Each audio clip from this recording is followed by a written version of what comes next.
Alright, what's going on today, YouTube? Welcome back to your favorite cyclist YouTube channel. This week, we're talking about what kind of tools you need to start working on your bike. But before we get into today's video, if you are new to my channel, make sure you head down below, hit that subscribe button for me. If you already are subscribed, make sure you hit that bell icon right next to that. That way you get notified every time I upload. That way you don't miss any of this awesome cycling content on this channel. So like I said, today we're talking about basic bike tools and what you need to start working on your bike. And of course, we're going to take a look at some of the tools that can be multi-purpose, can work for stuff inside your house, stuff for your cars, as well as stuff for bikes, and what you may or may not need to buy in order to make it most effective to work on your bike. So we're going to move right over my toolbox there. First thing I'll say, that toolbox has a lot more than just bike tools in there. So we're going to go through that whole toolbox there, pick out the tools I think you're going to need the most if you're starting to work on bikes, and what else you might need if you've been working on bikes for a long time and looking to get a little bit more experience in it. So let's move right over to the toolbox, start talking about tools. Alright, so inside my toolbox, right over here, toolbox right underneath me, we got all sorts of tools in here. So right up at the top level here, we have all my socket sets is what's up here. So most of this you're not really going to need for your bike.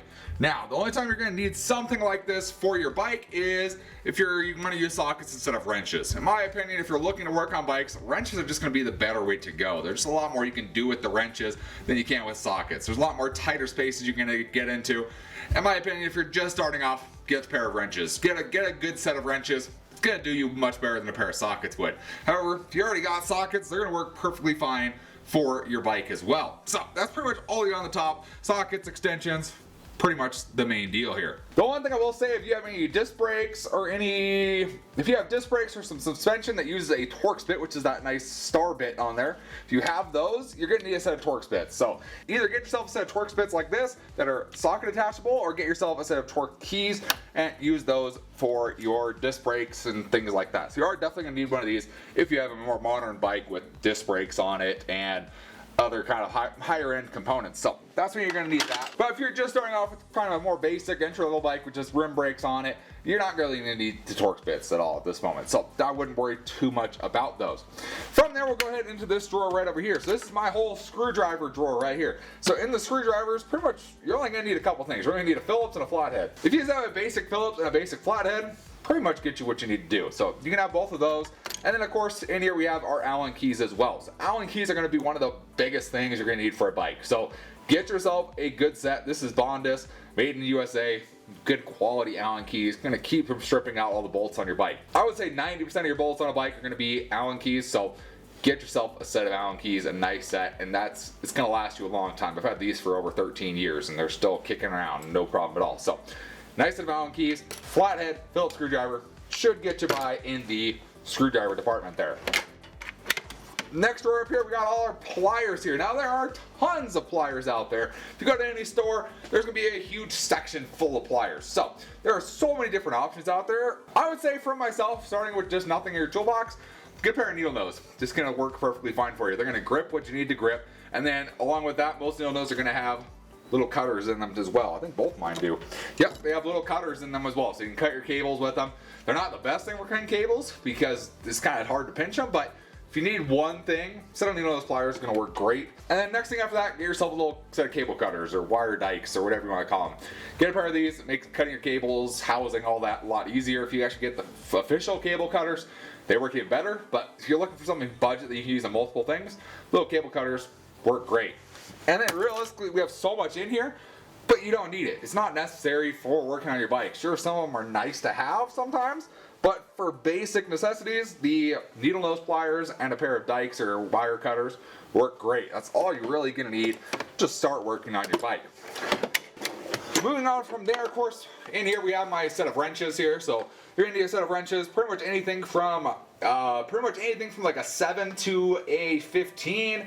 And sometimes you can go up to 17 to 19, based on the type of bike you're riding, like a BMX bike, they're going to have larger sizes on here. In this case, this is a basic set from Craftsman that goes from 7mm to 16mm. And that covers pretty much the basis of what you need. So you pick up yourself a set of wrenches, like I said, either wrenches or sockets if you already have them. If you don't have anything, set of wrenches is going to be the way to go. Now you can go with an adjustable wrench, we'll get to that in a second. The one problem with the adjustable wrench is it's easy to strip out your fasteners with that because it's not the exact size you need. If that bolt's too tight or the nut is too tight, so it's possibly going to strip out the bolt on that and you're just going to cause yourself more of a pain. So I always recommend just getting a set of wrenches. It's going to make a difference over just an adjustable wrench. It also makes it just easier in my opinion. So set of those, going to work good. Everything else there is kind of my miscellaneous drawer, you could call it. So I have, markers and stuff like that in here, but again, not really needed really well. I have a set of calipers in here. Again, not really needed unless you're wanting to measure a bunch of stuff on your bike. You're not going to need a set of calipers. So that's kind of the basis of what's in there. Moving on from there, move down to this drawer here. And this drawer has the big tools in there. So, hammer. Do you need a hammer on your bike? Probably not. The only time you will potentially need a hammer is if you have a threaded headset. If you have a threaded headset and a quill stem. I did a video on how to remove those a while ago, and you pretty much have to loosen the Allen bolt and then whack it with a hammer, and that's pretty much the only time you're going to use a hammer. I don't find myself using it that often on bikes. So, if you have one, most people have one already, but if you don't, it's not necessary unless you have that threaded headset, the quill stem. From there, we'll move on to those adjustable wrenches I was talking about. So I have a couple sizes here. Got a small one here. So this one, like I said, you could use this for the smaller sizes. This one goes up to, I think, 17. Let's see. Oh, this one goes up to 20. This one goes up to 20 millimeters. So sometimes it comes in handy when you have those weird sizes in there, but I don't use this very often because I just rather use a regular wrench for it. Would not have to worry about stripping anything out. Now, the big guy here, this one's huge. This one, I don't even know what it goes up to, but it goes big. This is what I use for adjusting one-piece cranksets. Use this guy here. It fits on the nut. It fits on that big old nut, no problem. Use this for threaded headsets. It fits on the nuts there, no problem. You can fit and adjust the size to make it work for you. And it has plenty of leverage as well, and you can always slide something on the end if you need a little bit more. As well as this one works pretty good for a lot of the cassette removal tools and the bottom bracket removal tools that you can put this on and then use this. You have to have a wrench to use. This is what this guy is for, is used for those, and just get yourself, if you're looking to get a little bit farther into maintenance and replacing stuff on your bike, the big old adjustable wrench is going to be something that's going to come in handy in your tool set. The other thing that's in that drawer that I've actually found come in handy is a metric tape measure. A metric tape measure. So most tape measures you get are going to come like this. They're just going to be in inches, just like that, just regular inches, and you can measure in inches, sure. The problem is most stuff on bikes, it's not in inches, it's in metric, it's in millimeters. So, comes in handy more often than I thought it would. I picked this up like at Home Depot. It's my most recent addition for tape measures, and it just measures everything. You can measure your bars, distance between your bars, height of the bars. You can measure the saddle height. You can measure all that stuff. And of course, this does have both. It has inches and metric. So some of the sides that use inches can find it on here. The rest of them that use metric can find it on here too. It's something I found very handy, and if you're looking to make some adjustments to your bike and find out how big stuff actually is on there, so a little metric tape measure, I find it comes in handy, and it's a really cheap and affordable. It's a really affordable thing just to add to your toolkit, and you're able to measure what you need to measure. So get one of those. I find that very helpful. It's something I just picked up. I haven't had one for a long time and got one in there now. Now I see people using these guys. These are vice grips. I don't like using vice grips because they tear up the head-on bolts. So if all you have is vice grips, I probably wouldn't use them. You can. If you're very, very careful or you don't mind your fasteners getting beat up, you can use vice grips. I don't really use them on bikes that often because I try and do it in a non-destructive way first. And so if you have them, you can use them. I don't recommend it. Get yourself a set of wrenches or a nice set of sockets and you'll be fine. So throw that back in there. In the bottom drawer, there's nothing really bikes in there, I don't think. Let's see. Yeah, our bottom drawer is not much in here. So in here, the only thing I have is my other set of wrenches here, and these are actually these are the nice ratcheting ones. So they have a ratchet on the one end, which you can use to tighten the bolt up. So you can keep ratcheting it back and forth. They're nice to have. They're one of my favorite tools just because growing up you never had a ratcheting wrench and you just couldn't fit a socket in there, so you ended up having to just go tighten a little bit, tighten a little bit, tighten a little bit. There's not very many times I find myself using this because you're not in tight spaces that often on a bicycle. So if you have them or you're looking for a nicer set of wrenches, they're really cool to have, but not something that I say is necessary to there. A basic set of wrenches is going to work perfectly fine for you. So that's what's basically in my toolbox there. There's not much bike-specific stuff in there, especially just to start working on bikes.